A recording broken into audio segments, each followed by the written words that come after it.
I've been having a hard time growing my brachyradialis and my forearm flexors were getting much bigger to the point they were almost dwarfing them, and I started thinking about how I could solve that.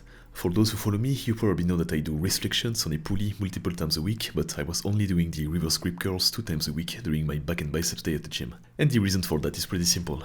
Pronated curls are still mostly a bicep exercise and I didn't want to fatigue them so I could perform at my best during my next pull day.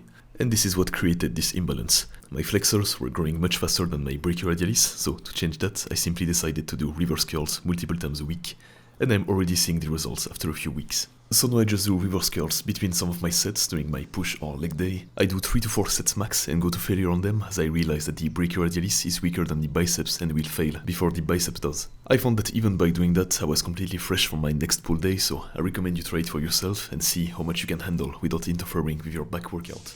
I also want to correct a little mistake from my previous Popeye routine video. I confused the extensor muscles for the flexors and only showed flexor exercises. I thought that those muscles were part of the flexor group because of how much they activated when I clench my fist, but it turns out they aren't. It doesn't change anything to my training, I still do restrictions and Bruce Lee machine grip work. It only means that I don't train my forearm extensors and never did much. The only time I remember I did train those is a year ago or so. I was still using the wrist roller and doing the raise bucket training, but they're already developed enough and I don't think that I need to target them specifically. I'm not saying that it's useless, you can absolutely train the extensors if they are lacking, but I'm just saying that I'm not doing it. And that will be all for that little correction video.